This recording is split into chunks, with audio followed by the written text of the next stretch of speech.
श्री शिवापराधक्षमापणस्तोत्रम्। आदौ कर्म प्रसंगात् कलयति कलुषं मातृकुक्षौ स्थितं विन्मूत्रामेध्य मध्ये कथयति नितरां जाठरो जातवेदाः। यद्यद्वै तत्र दुःखं यथयति नितरां शक्यते केन वक्तुम्। क्षन्तव्यो मे पराध शिव शिव शिव भोः श्रीमहादेव शम्भो।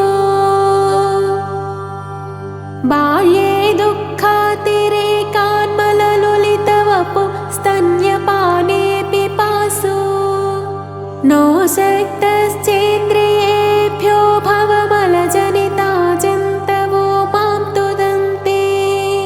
नानारोगादिदुःखात्रुदितपरवशङ्करं न स्मरामि। क्षन्तव्यो मे पराध शिव शिव शिव भोः श्रीमहादेव शम्भो। प्रौढोऽहं यौवनस्थो विषयविषधरैः पञ्चभिर्मर्मसन्धौ। दष्टो नष्टो विवेकः सुतधन युवति स्वातसौख्ये निषण्णः। शैवे चिन्ताविहीनं मम हृदयमहो मानगर्वाधिरूढम्। क्षन्तव्यो मे पराध शिव शिव शिव भोः श्रीमहादेव शम्भो। वार्धक्ये चेन्द्रियाणां विकलगतिमतश्चाधिदैवादितापैः प्राप्तैरोगैर्वियोगैर्व्यसनकृशतनोज्ञप्तिहीनं च दीनम्। मिथ्यामोहाभिलाषैर्भ्रमति मम मनोऽथो जटे ध्यानशून्यम्। क्षन्तव्यो मे पराध शिव शिव शिव भोः श्रीमहादेव शम्भो। स्नात्वा प्रत्यूषकाले स्वपनविधिविधौ नाकृतं गाङ्गतोऽयम्।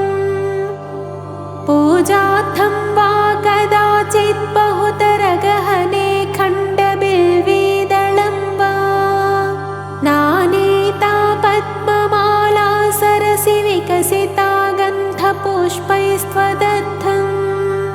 क्षन्तव्यो मे पराध शिव शिव शिव भोः श्रीमहादेव शम्भो। दुग्धैर्मध्वाच्ययुक्तैर्दधिगुडसहितैः स्नापितं नैव लिङ्गम्।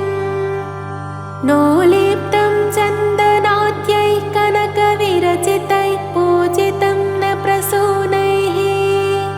धूपैः कर्पूरदीपैर्विविधरसयुतैर्नैव भक्ष्योपहारैः। क्षन्तव्यो मे पराध शिव शिव शिव भोः श्रीमहादेव शम्भो। नो शक्यं स्मार्तकर्म प्रतिपदगहने प्रत्यवायोकुलाढ्ये। श्रौते वार्ता कथं मे द्विजकुलविहिते ब्रह्ममार्गानुसारे।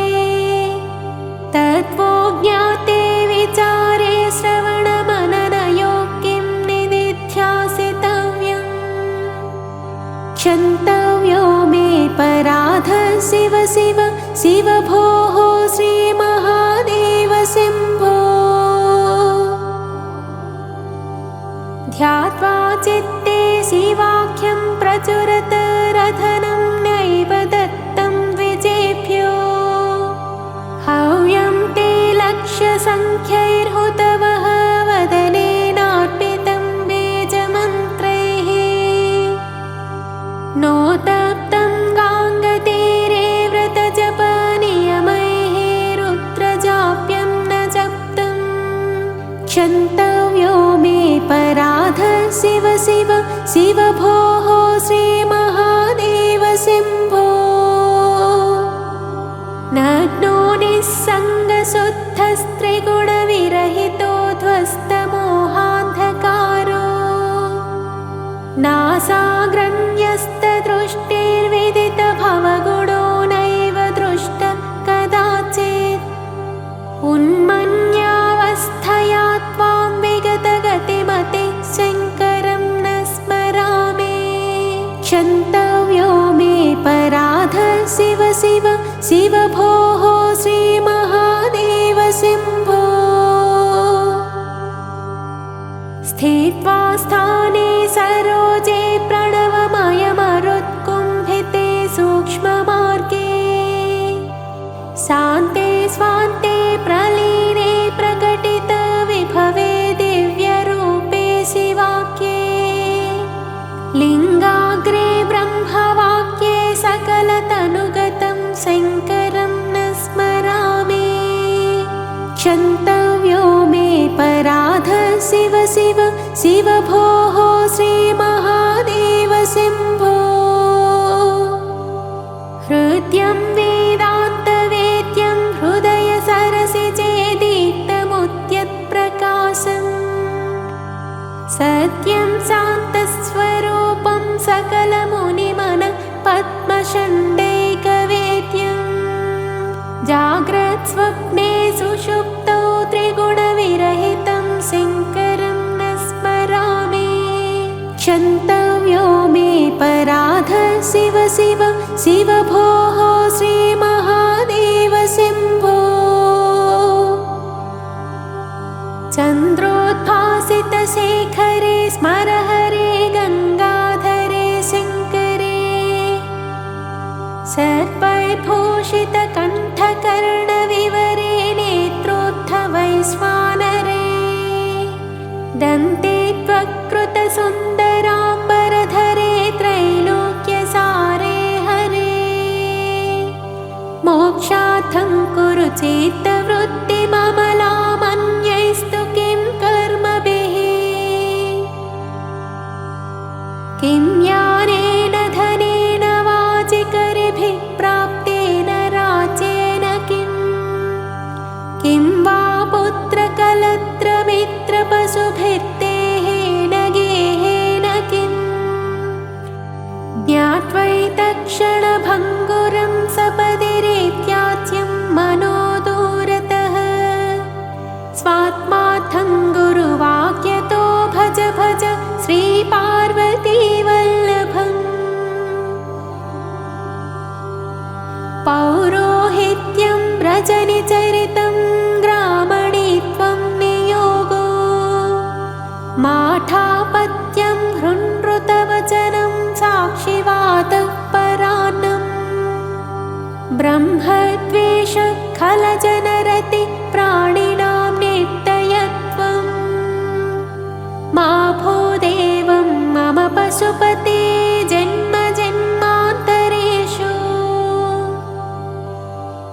आयुर्नश्यति पश्यतां प्रतिदिनं याति क्षयं यौवनं प्रत्यायान्ति गताः पुनर्निदिवसा कालो जगद्भक्षकः लक्ष्मीस्तो यतरङ्गभङ्गचपला विद्युच्चलं जीवितम् तस्मान् मां शरणागतं करुणय त्वं रक्ष रक्षाधुना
विष्टवपुर्धराभ्यां नगेन्द्रकन्या वृषकेतनाभ्यां नमो नमः शङ्करपार्वतीभ्यां नमः शिवाभ्यां सरसोत्सवाभ्यां नमस्कृताभीष्टवरप्रदाभ्यां नारायणेनार्चितपादुकाभ्यां नमो नमः शङ्करपार्वतीभ्यां नमः शिवाभ्यां वृषवाहनाभ्यां विरिञ्चि विष्णुन्द्रसुपूजिताभ्यां विभूतिपाटीरविलेपनाभ्यां नमो नमः शङ्करपार्वतीभ्यां नमः शिवाभ्यां जगदीश्वराभ्यां जगत्पतिभ्यां जयविग्रहाभ्यां जम्भारिमुख्यैरभिवन्दिताभ्यां नमो नमः शङ्करपार्वतीभ्यां नमः शिवाभ्यां परमौषधाभ्यां पञ्चाक्षरी पञ्जररञ्जिताभ्यां प्रपञ्चसृष्टिस्थितिसंहृताभ्यां नमो नमः शङ्करपार्वतीभ्यां नमः शिवाभ्यामतिसुन्दराभ्याम् अत्यन्तमासक्तहृदम्बुजाभ्याम् अशेषलोकैकहितं कराभ्यां नमो नमः शङ्करपार्वतीभ्यां नमः शिवाभ्यां कलिनाशनाभ्यां कंकालकल्याणवपुद्धराभ्यां कैलासशैलस्थितदेवताभ्यां नमो नमः शङ्करपार्वतीभ्यां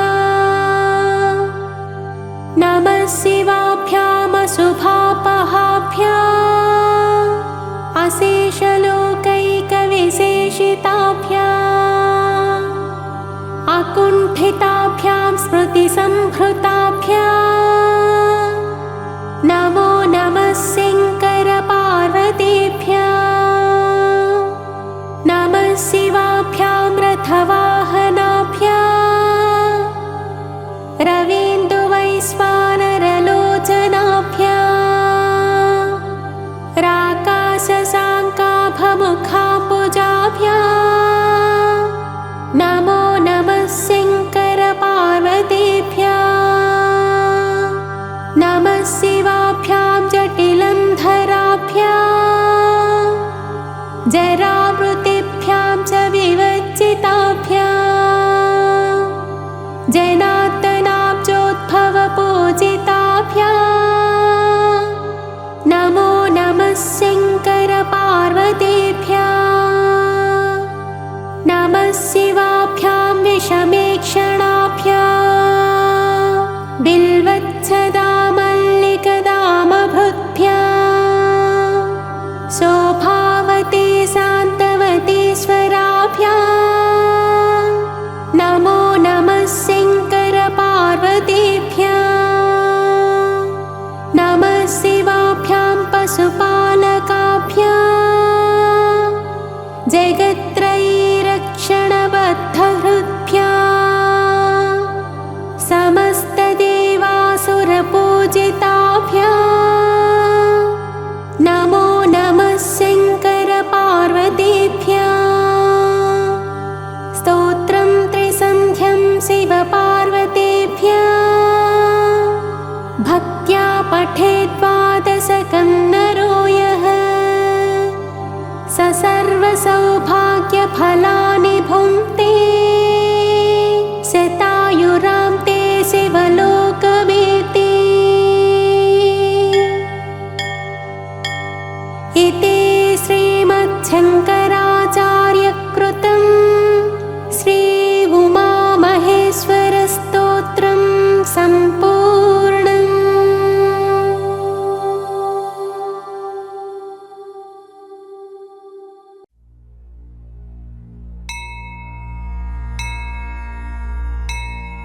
गङ्गातरङ्गरमणीयजटाकलापम् गौरीनिरन्तरविभूषितवामभागम् नारायणप्रियमनङ्गमदापहारम् वाराणसीपुरपतिं भज विश्वनाथम् वाचामगोचरमनेकगुणस्वरूपम् वागीशविष्णुसुरसेवितपादपद्मम् वामेन विग्रहवरेण कलत्रवन्तम् वाराणसीपुरपतिं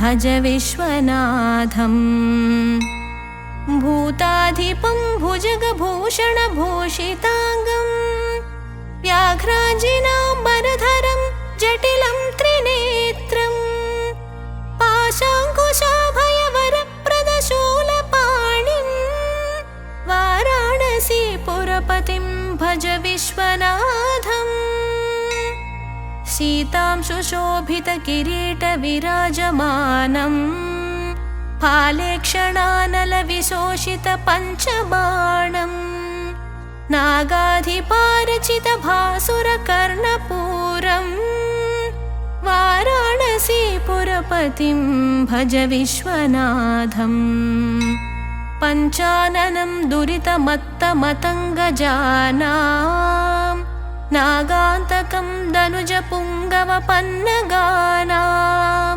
दावानलं मरणशोकजराटवीनां वाराणसीपुरपतिं भज विश्वनाथम् तेजोमयं सगुणनिर्गुणमद्वितीयम् आनन्दकन्दमपराजितमप्रमेयम् नागात्मकं सकलनिष्कळमात्मरूपम् वाराणसीपुरपतिं भज विश्वनाथम् आशां विहाय परिहृत्य परस्य निन्दां पापे रतिं च सुनिवार्य मनः समाधौ आदाय हृत्कमलमध्यगतं परेशं वाराणसीपुरपतिं भज विश्वनाथम् रागादिदोषरहितं स्वजनानुरागम् वैराग्यशान्तिनिलयं गिरिजासहायम् माधुर्यधैर्यसुभगं गरलाभिरामम् वाराणसीपुरपतिं भज विश्वनाथम् वाराणसीपुरपतेस्तवनं शिवस्य व्याख्यातमष्टकमिदं पठते मनुष्यः विद्यां श्रियं विपुलसौख्यमनन्तकीर्तिं सम्प्राप्य देहविलये लभते च मोक्षम्।